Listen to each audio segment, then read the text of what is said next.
কেবলমাত্র আপনি আমাদের পারমাণবিক বিপর্যয় থেকে বাঁচাতে পারেন। প্রধানমন্ত্রী মোদীকে আহ্বান পাকিস্তানি নেতার। প্রধানমন্ত্রী নরেন্দ্র মোদীর কার্যালয়ে একটা চিঠি এসেছে যা দক্ষিণ এশিয়া জুড়ে তোলপাড় ফেলে দিয়েছে। আর সেই চিঠিতে সাহায্যের জন্য মরিয়া আর্তনাদের কথা লেখা আছে। একজন পাকিস্তানি নেতা ওই চিঠিতে লিখেছেন তার দেশ বিপদের দিকে ধাবিত হচ্ছে এবং তিনি বিশ্বাস করেন যে কেবলমাত্র প্রধানমন্ত্রী মোদী এই বিপর্যয়ের হাত থেকে বাঁচাতে পারেন। এই আবেদনের পেছনে থাকা ব্যক্তি হলেন শফি বুরফাত, যিনি জয় সিন্ধু মুত্তাহিদা মহাজের চেয়ারম্যান। এটা একটা সিন্ধি জাতীয়তাবাদী দল, যে দলের নেতারা তাদের জনগণের বেঁচে থাকার জন্য লড়াই করছে। বুরফাতের সবথেকে ভয়ের কারণ হলো জেনারেল আসিম মুনিরকে নিয়ে, যিনি এখন পাকিস্তানের প্রতিরক্ষা বাহিনীর সর্বেসর্বা। তার হাতেই নাকি পাকিস্তানের পারমাণবিক অস্ত্রাগার, জাতীয় নীতি, অভ্যন্তরীণ নিরাপত্তা এবং রাজনীতির সম্পূর্ণ নিয়ন্ত্রণ রয়েছে। দেশের পরমাণু অস্ত্র জিহাদিদের হাতে চলে যাচ্ছে। চিঠিতে তিনি লিখেছেন, ভারতের মাননীয় প্রধানমন্ত্রীর কাছে তার আবেদন, সিন্ধুতে পাকিস্তানের চরমপন্থা পারমাণবিক অস্থিতিশীলতা চলছে। মাননীয় প্রধানমন্ত্রী শ্রী নরেন্দ্র মোদী, গভীর শ্রদ্ধা এবং শান্তি, মর্যাদা এবং আঞ্চলিক স্থিতিশীলতার প্রতি অটল অঙ্গীকারের সঙ্গে আমি সিন্ধুর জনগণের পক্ষ থেকেই আবেদনপত্র জমা দিচ্ছি।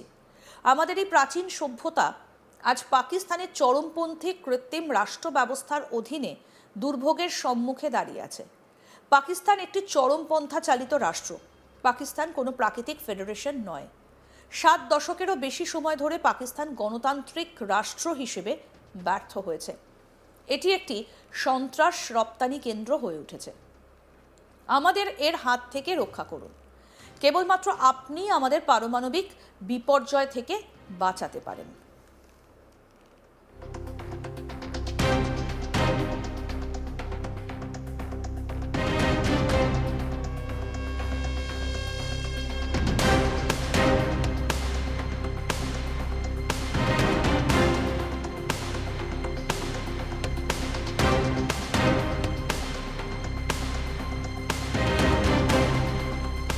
পাকিস্তানের চরম উত্তেজনা। সম্প্রতি পাকিস্তান থেকে আলাদা হয়ে সিন্ধু দেশ করার দাবিতে উত্তাল বন্দর শহর করাচি। পুলিশের গাড়ি লক্ষ্য করে পাথর বৃষ্টি করে আন্দোলনকারীরা, চালানো হয় ভাঙচুর। পরিস্থিতি নিয়ন্ত্রণে আনতে সেখানে নামানো হয় সেনা। রবিবার ছিল সিন্ধি সাংস্কৃতিক দিবস। সেই দিনই করাচির রাস্তায় বিক্ষোভ দেখাতে শুরু করেন আন্দোলনকারীরা। তাদের দমন করতে নামে সেনা এবং এই ঘটনাকে কেন্দ্র করে দুপক্ষের মধ্যে শুরু হয়ে যায় প্রবল সংঘর্ষ। সিন্ধের সংগঠন জেএসএসএম এর ব্যানারে এই বিক্ষোভ শুরু হয়। করাচির জনবহুল রাস্তায় পাক সরকার ও প্রশাসনের মুন্ডুপাত করা হয়। পাকিস্তান মুর্দাবাদ স্লোগানও দেওয়া হয়। শাহবাজ শরীফের পদত্যাগের দাবিও ওঠে। তারপরই বিক্ষুব্ধদের ওপর লাঠিচার্জ করে পুলিশ এবং সেনা জওয়ানরা। এদিকে পাল্টা প্রতিরোধ গড়ে তোলে হাজার হাজার প্রতিবাদী। পরিস্থিতি বেগতিক দেখে আন্দোলন প্রতিরোধে কাঁদানে গ্যাসের সেল ফাটাতে শুরু করে পুলিশ। সাময়িকভাবে ঘটনাস্থল থেকে আন্দোলনরতরা পিছু হটলেও তারা ভাঙচুর শুরু করে। দুপক্ষের সংঘর্ষের জেরে একাধিক ব্যক্তি জখম হয়েছেন। স্থানীয় সংবাদ মাধ্যমে প্রকাশ, সহিংসতায় জড়িত থাকার অভিযোগে কমপক্ষে 45 জনকে গ্রেফতার করা হয়। পাকিস্তানের সংবাদ মাধ্যমের এক প্রতিবেদন অনুসারে 5 জন পুলিশকর্মী আহত হয়েছেন। তারপরই সরকারের তরফে পুলিশকে সম্পত্তির ক্ষতি এবং যানবাহন ভাঙচুরে জড়িতদের চিহ্নিত করে গ্রেফতারের নির্দেশ দেওয়া হয়েছে।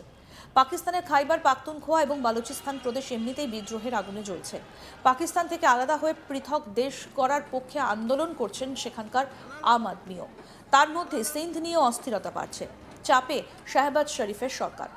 যদিও সিন্ধ দেশের দাবি নতুন নয়। 1972 সালে সিন্ধি নেতা জিএম সাইদ স্থানীয় কয়েকটা সিন্ধি রাজনৈতিক পার্টিকে একত্রিত করে নতুন করে সিন্ধু অঞ্চলের নাম সিন্ধু দেশ প্রস্তাব করেন।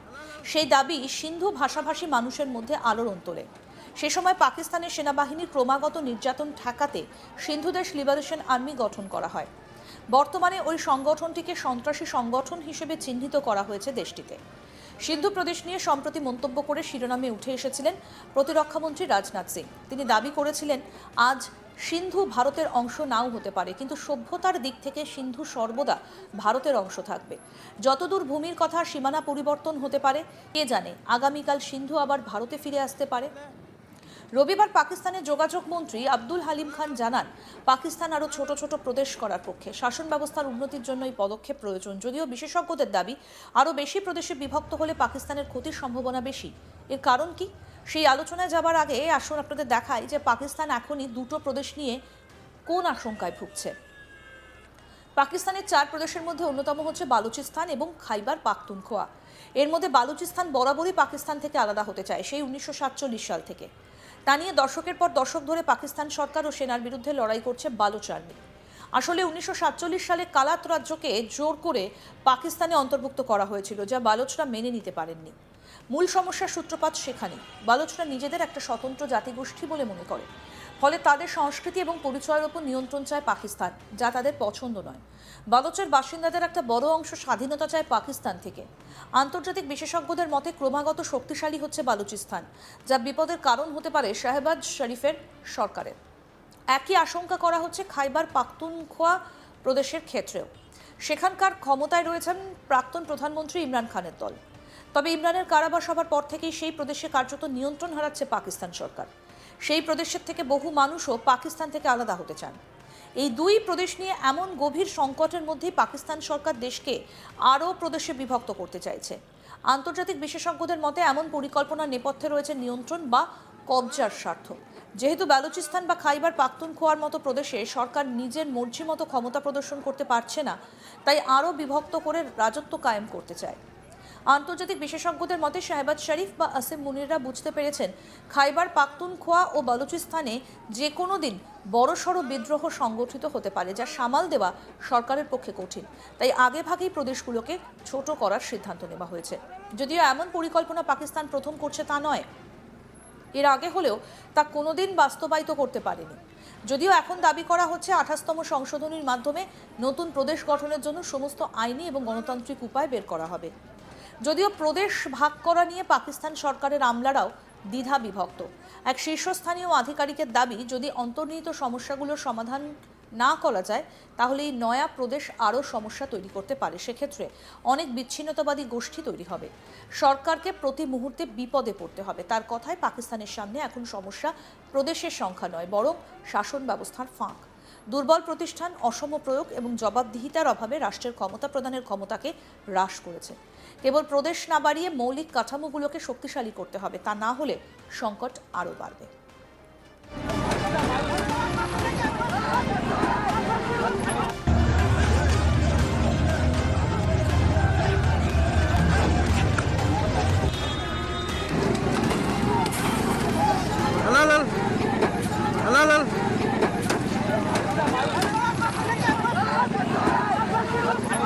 পুলিশ আছে গেল।